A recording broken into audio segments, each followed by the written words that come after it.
perdonados y estar rumbo al cielo con divina certeza. Y ella dijo, oh, pastor, yo quiero eso.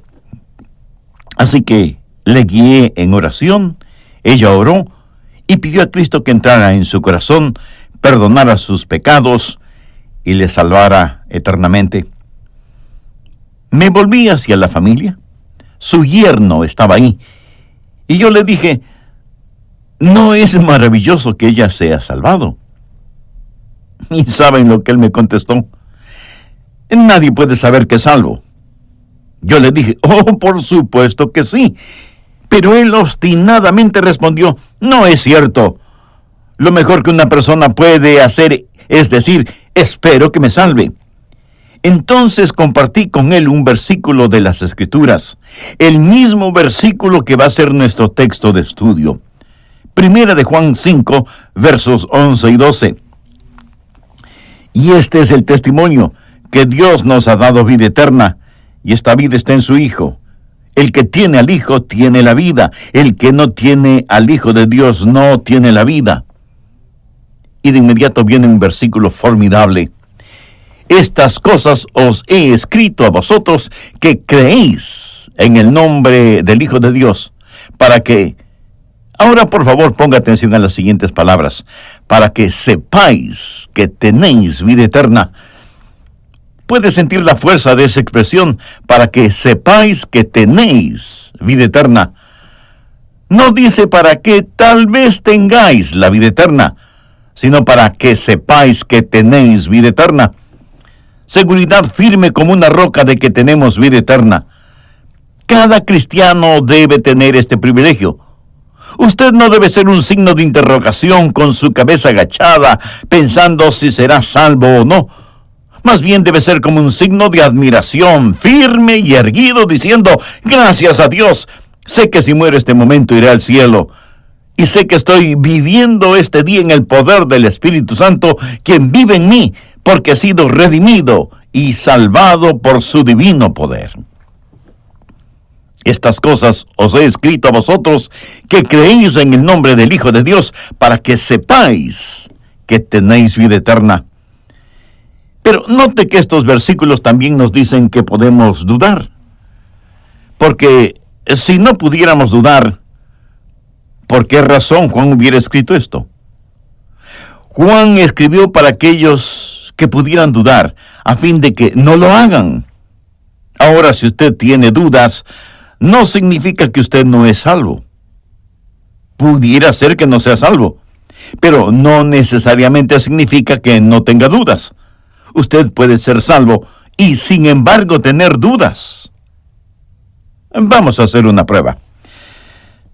¿Cuántos de ustedes alguna vez han tenido algunas dudas? La mayoría de nosotros las hemos tenido, aunque no nos gusta reconocerlo. Pero escúcheme. La duda es para su espíritu lo que es el dolor para su cuerpo físico. El dolor que siente no significa que esté muerto.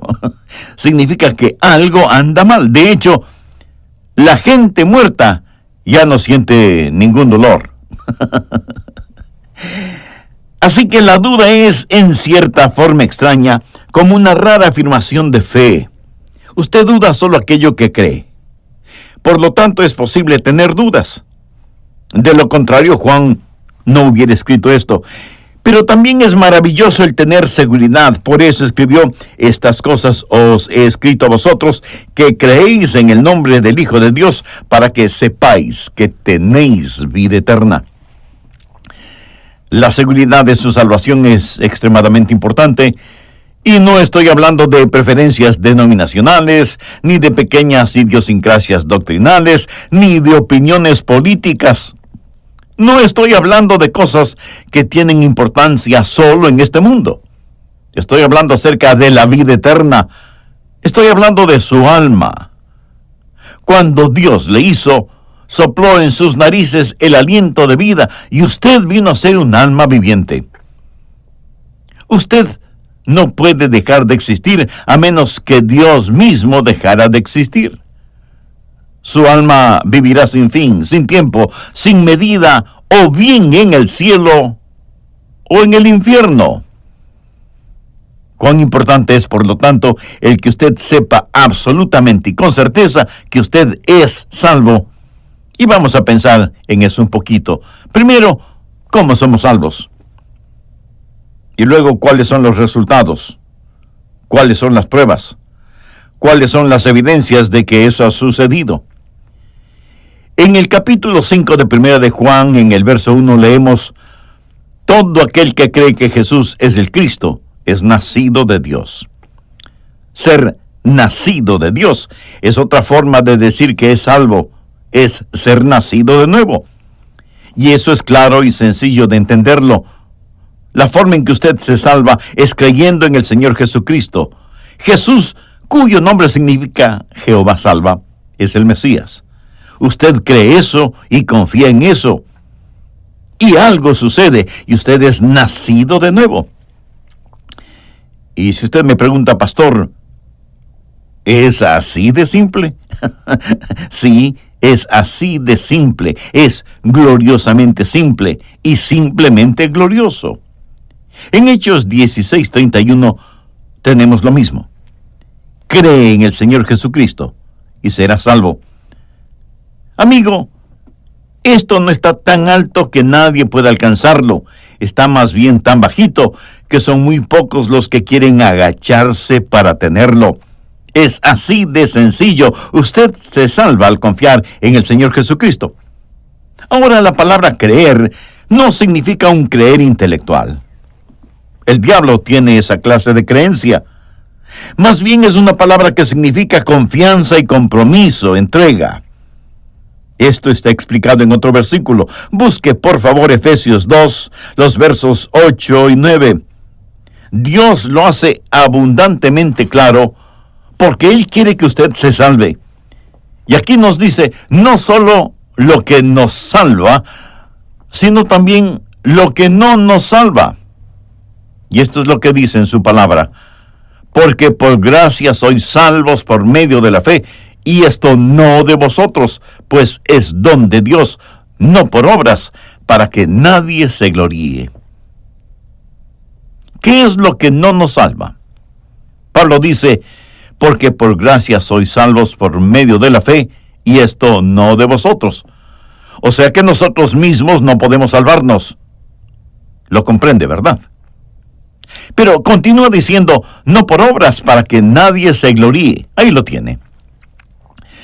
Nosotros mismos y las obras no pueden salvarnos. Entonces, ¿qué es lo que nos salva? Porque por gracia por medio de la fe. Mi amigo, esto es más claro que el agua purificada. Y usted me dirá, pastor, ¿todo el mundo sabe eso? Lo siento mucho, pero no es cierto. Si usted en cualquier calle de cualquier ciudad detiene a una persona y le pregunta, ¿es usted salva y va rumbo al cielo?, ¿sabe lo que la mayoría de personas dirá? Bueno, espero que sí. Creo que sí. Estoy haciendo lo mejor que puedo. O sea, el yo personal y las obras. Por eso no tienen seguridad de su salvación. ¿Cómo puede tener seguridad si la salvación depende de lo que usted haga? Yo no confiaría en los mejores y más fructíferos 15 minutos de mi vida para llegar al cielo. Dios dice, por gracia. Ahora bien, ¿qué es gracia? Gracia es el favor no merecido y el amor que Dios muestra a pecadores como nosotros. Es lo que hace que Dios nos ame, aunque no lo merecemos. Dios no nos ama porque somos valiosos. Somos valiosos porque Dios nos ama. Y nos ama por pura gracia. Y por eso envió a Jesús a que muera por nosotros. Mas Dios muestra su amor para con nosotros en que, siendo aún pecadores, Cristo murió por nosotros. Amigos, eso es gracia, maravillosa gracia, porque por gracia sois salvos por medio de la fe. Gracia es que tenemos las riquezas de Dios a expensas de Cristo. Ahora, ¿qué es la fe? Fe no es una creencia intelectual. eso es solo parte de una parte. Fe es confianza, compromiso, entrega, y eso es lo que nos salva. Porque por gracia sois salvos por medio de la fe. Piense que la gracia es la mano de Dios extendida desde los cielos, y Dios dice: te amo y quiero salvarte. Ahora piense en la fe como su propia mano extendida hacia la mano de Dios. Él extiende la mano de la gracia. Usted extiende la mano de la fe. Y cuando usted pone su mano de fe en la mano de la gracia de Dios, eso es salvación, porque por gracia sois salvos por medio de la fe. Amigo, ¿tiene usted esa salvación? Ahora, el diablo no quiere que usted entienda estas cosas. El diablo quiere que piense que todo esto es una parte de lo que usted hace y otra parte de lo que Dios hace. Pero si una parte depende de lo que usted haga, jamás tendrá ninguna seguridad. ¿No le parece? Porque usted siempre estará pensando: ¿habré hecho lo suficiente? Pero cuando todo depende de lo que Dios hace, entonces usted tiene absoluta seguridad.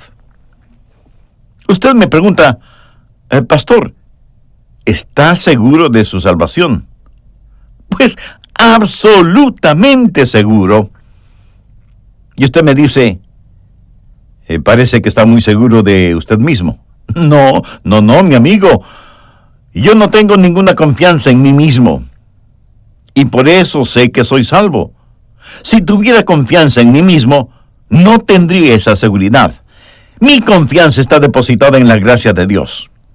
Ahora, el diablo no se rinde fácilmente.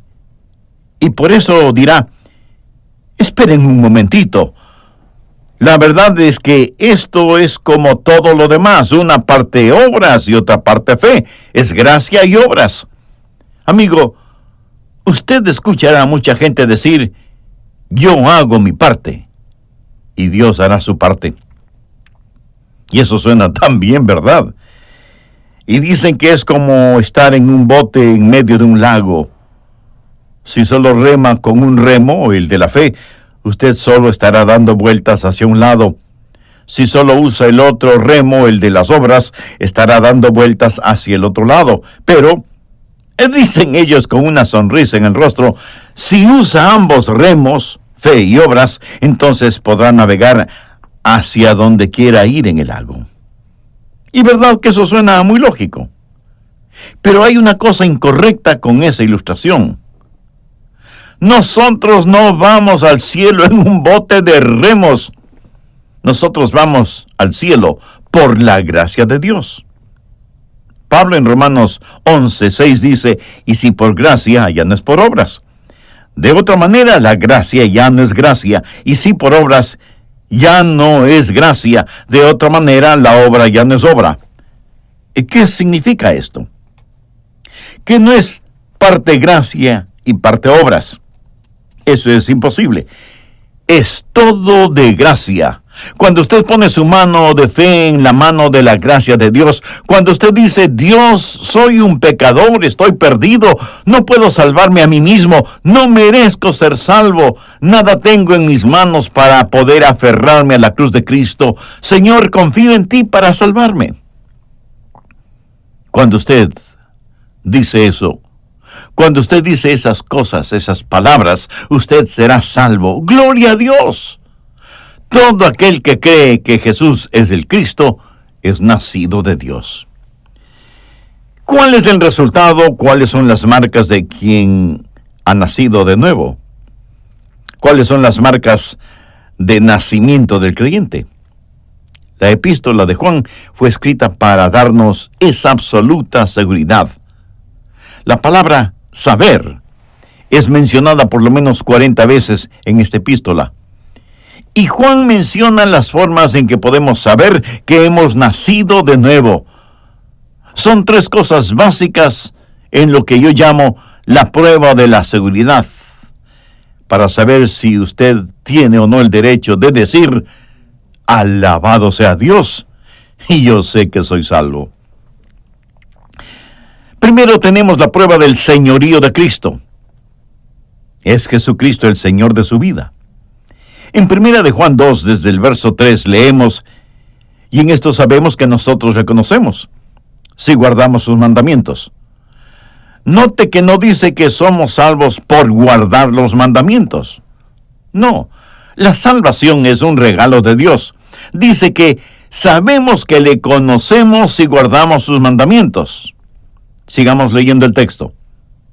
El que dice, yo le conozco, y no guarda sus mandamientos, el tal es mentiroso, y la verdad no está en él.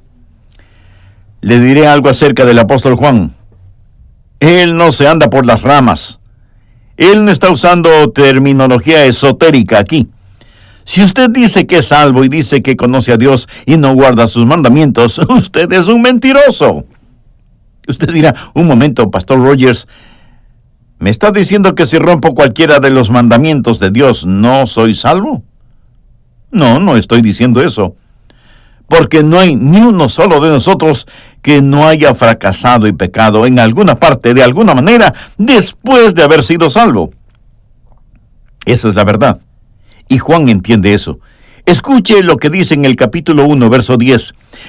Si decimos que no hemos pecado, le hacemos a él mentiroso y su palabra no está en nosotros. Y si usted me dice, eso está en tiempo pasado. Cierto, muy cierto. Pero mire lo que dice el verso 1 del capítulo 2. Hijitos míos, estas cosas os he escrito para que no pequéis. Y esa es la norma. No pequéis. Veamos 1 de Juan 1:10. Si decimos que no hemos pecado, le hacemos a él mentiroso y su palabra no está en nosotros. Pero de inmediato añade, y si alguno hubiere pecado, abogado tenemos para con el Padre, a Jesucristo el justo. Lo que está diciendo aquí es que es posible que usted vuelva a pecar y necesite un abogado. Como hijo de Dios, necesita que Jesucristo venga y le ayude y le limpie de su pecado. Y sin embargo, en el verso 3 dice, y en esto sabemos que nosotros le conocemos si guardamos sus mandamientos. La palabra clave es guardar. Sabemos que le conocemos si guardamos sus mandamientos. Esta palabra guardar tenía otros usos, especialmente entre los marineros, cuando navegaban por la noche guiados por las estrellas. Y el marinero piloto mantenía sus manos en el timón y sus ojos en las estrellas. Por eso decían que navegaban guiados por las estrellas. Esa era la meta, guardar las estrellas, era ser guiados por ellas. Para usted como hijo o hija de Dios, esas estrellas son los mandamientos de Dios. Usted guía su vida por medio de ellos. Ahora, un marinero podía dormirse en el timón o podía ser distraído por diferentes circunstancias. Aún era posible que se desviara de su curso. Todo esto era posible. Pero cuando se daba cuenta del error, lo corregía de inmediato, porque el deseo de su vida no era estar fuera de la ruta. Su deseo era navegar guardando las estrellas. Lo mismo sucede con el creyente. Cierto que a veces podemos desviarnos de la ruta, cierto es que a veces dejamos de guardar las estrellas, cierto es que a veces caemos y nos desviamos para un lado o para otro lado, pero el gran deseo de nuestras vidas debe ser guardar los mandamientos de Dios. Y Juan dice que si ese deseo no está en su vida, usted necesita ser salvo. Así de sencillo, así de simple. Usted no se salva por guardar los mandamientos. Usted es salvo por la gracia de Dios. Pero una de las marcas de nacimiento de que una persona ha sido salva es que tiene el deseo de vivir de acuerdo a los mandamientos de Dios. Esa es la prueba del señorío de Cristo.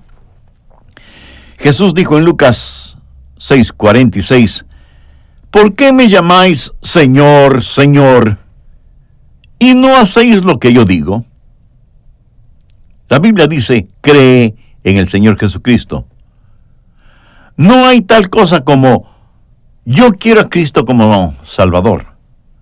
pero no lo quiero como Señor. Mi amigo, eso es imposible. Usted cree en el señorío de Jesús. Usted hace a Cristo el Señor de su vida. Él es ya Señor, pero usted lo recibe como Salvador y como Señor. Pastor, ¿quiere decir eso que ya no pecamos más? Amigo, lamentablemente seguimos pecando. Pero permítame decirle algo muy personal. Hay una diferencia entre antes y después de ser salvo. Antes de salvarme, yo voluntariamente corría hacia el pecado. Ahora que soy salvo, corro del pecado. Esa es la gran diferencia. Y le diré algo más. Si usted es miembro de una iglesia cristiana y todavía en forma voluntaria, consciente, continua y sin remordimiento ni arrepentimiento sigue viviendo una vida de pecado, es mi deber el asegurarle que usted no ha sido salvado, aunque sea miembro de una iglesia.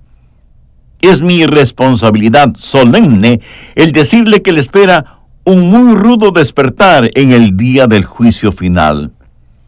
En esto sabemos que le conocemos si guardamos sus mandamientos.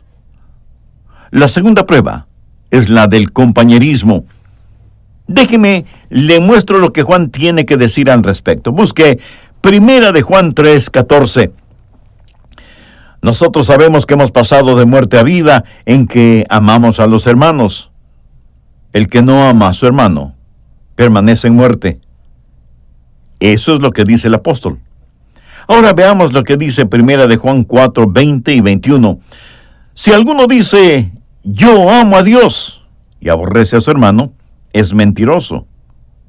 Pues el que no ama a su hermano a quien ha visto, ¿cómo puede amar a Dios a quien no ha visto? Y nosotros tenemos este mandamiento de él: el que ama a Dios, ame también a su hermano. Y ahora en el capítulo 5, verso 1, todo aquel que cree que Jesús es el Cristo es nacido de Dios, y todo aquel que ama al que engendró, o sea, todo aquel que ama al Padre, ama también al que ha sido engendrado por él.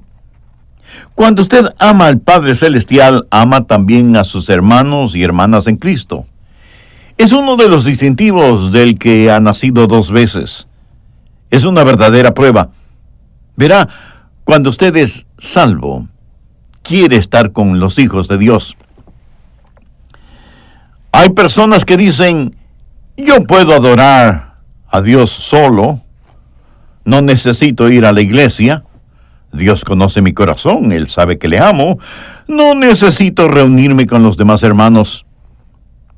Y yo pregunto, entonces, ¿por qué Dios dice, no dejen de reunirse? ¿Por qué Dios dice que cuando le amamos a Él, debemos amar a nuestros hermanos y hermanas en Cristo? Esta es la razón, y quiero que me escuche atentamente. ¿Por qué es el compañerismo una prueba de su salvación? Bueno, lo que sucede cuando se salva es lo siguiente. Usted recibe una naturaleza divina. La Biblia dice que somos hechos partícipes de la naturaleza divina. Ahora, ¿cuál es la naturaleza de Dios? La naturaleza de Dios es amor. Por favor, busque Primera de Juan 4, versos 7 y 8. Amados, amémonos unos a otros. Ahora, note cuidadosamente lo siguiente, porque el amor es de Dios.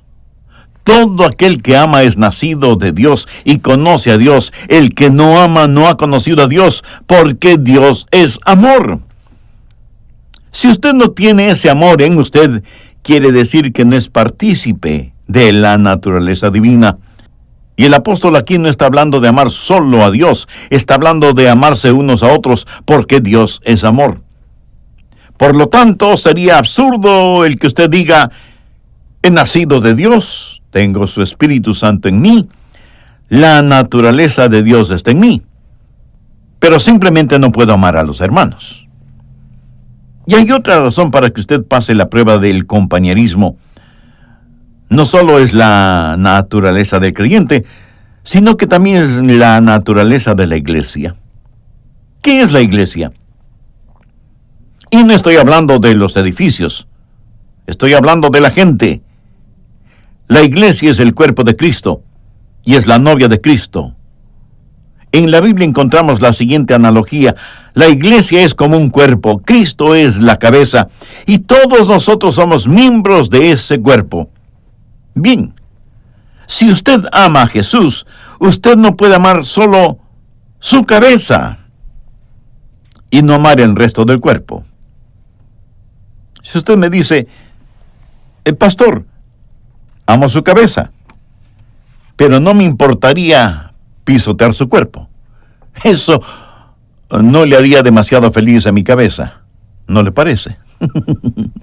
Y si me dice, le amo a usted, pero no amo a su esposa, bueno, espere un minuto, ella siempre será mi novia. La iglesia no solo es el cuerpo de Jesús, sino también su novia. Si usted me ama a mí, debe amar a mi esposa. Y si usted quiere llamar rápidamente mi atención, trate de abusar de ella y tendrá toda mi atención más rápido de lo que se imagina o espera, porque ella es mi amada, mi novia, mi esposa. La iglesia es el cuerpo de Cristo y es la novia de Cristo. Y esa es la razón por la que, si amamos al Señor Jesús, consecuentemente, como la noche sigue al día, amaremos lo que Jesús ama. Cristo y la iglesia no son idénticos, pero sí son inseparables. Él es la cabeza, nosotros somos el cuerpo. Él es el novio, nosotros somos la novia. Él es el edificio, nosotros somos las bases.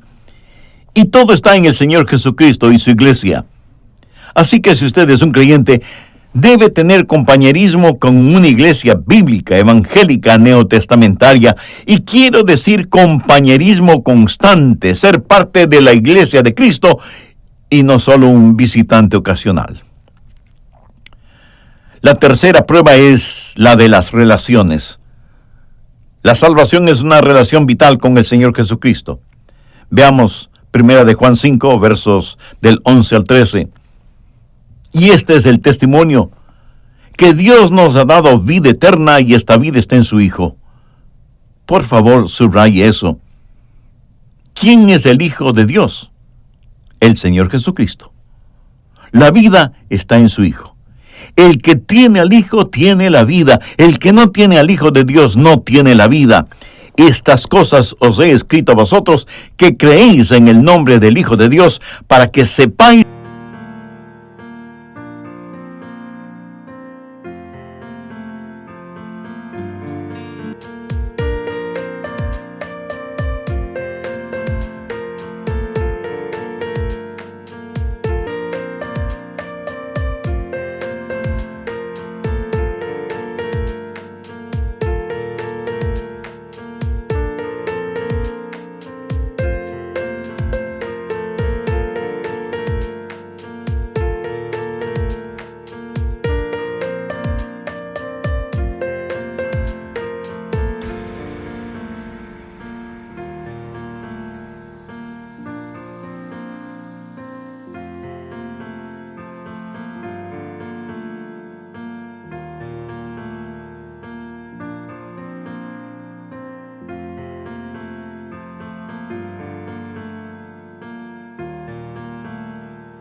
verdad. La gran pregunta no es si usted creyó en Jesús. La gran pregunta es, ¿cree usted en Jesús? ¿Tiene una relación personal con el Hijo de Dios ahora mismo? Los hombres, mujeres, niños y niñas que me escuchan, ¿creen en Jesucristo como su Salvador personal? Si usted recuerda la hora y el lugar cuando creyó en Jesús, maravilloso. Yo lo recuerdo muy claramente. Pero si no lo recuerda, Eso no significa que no es salvo, porque si usted confió en Jesús, usted es salvo, aunque no recuerde exactamente cuándo y dónde hizo su decisión. Déjeme darle una ilustración. Suponga que usted necesita viajar en avión a otra ciudad. Compra el boleto respectivo, va al aeropuerto de su ciudad, aborda el avión y luego el avión aterriza en la otra ciudad. ¿A qué hora cruzó el avión las fronteras provinciales o estatales o internacionales? ¿Sabe usted cuándo el avión las cruzó? Por supuesto que no, porque usted estaba viajando en avión.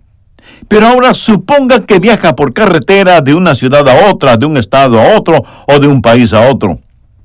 Puede que maneje su propio carro o que use transporte terrestre público. Y cruzará una o varias veces las fronteras estatales, provinciales o internacionales, dependiendo a dónde vaya. ¿Sabe usted cuándo cruza esas fronteras? Por supuesto que sí.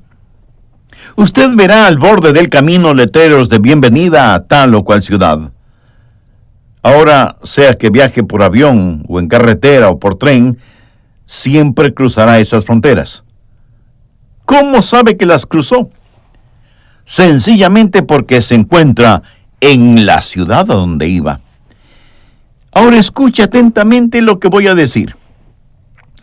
Si cualquier persona que me está oyendo dice en su corazón, con toda mi alma confío en Jesús,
haría exactamente lo que hice cuando no era más que un jovencito. Fui salvo, o por lo menos creí que lo era. No estaba totalmente seguro. Verá, no se me instruyó completamente cuando le entregué mi corazón a Jesús. Y experimenté una montaña rusa emocional y espiritual por algún tiempo, preguntándome si en verdad era salvo. Una noche, mirando directamente hacia el cielo, dije, Dios, debo estar seguro. No sé si estoy perdido y el Espíritu Santo me tiene bajo convicción, o si soy salvo y el diablo está tratando de que lo dude. Pero una cosa sé, querido Dios, quiero tener esa seguridad esta noche. Tú has dicho que si creo en ti, si confío en ti, tú me salvarás. Señor, ahora mismo con todo mi corazón, con todo lo que hay en mí, de una vez por todas, ahora y para siempre, confío en ti para salvarme. Desde entonces, un río de paz comenzó a fluir en mi corazón y continúa hasta ahora. Amigo, si usted tiene esas serias dudas, es porque tal vez no ha comprendido o está tratando de mezclar la gracia con las obras. A lo mejor no sabía que puede tener la seguridad de su salvación para poder decirles a los demás, yo sé que soy salvo. Y si me dice, pastor, a pesar de todo sigo teniendo dudas, ¿sabe lo que pasa con usted? Que a lo mejor tiene algún pecado no confesado en su vida. Y Dios no permitirá que tenga la seguridad de su salvación hasta cuando usted no enfrente ese pecado. A lo mejor necesita decir ahora mismo: pastor, voy a entregarlo todo a Jesús. Ya estoy cansado de jugar a la iglesia. Voy a entregarle todo a Él porque quiero tener la bendita seguridad de la salvación. Quiero que Cristo sea mi Salvador y mi Señor.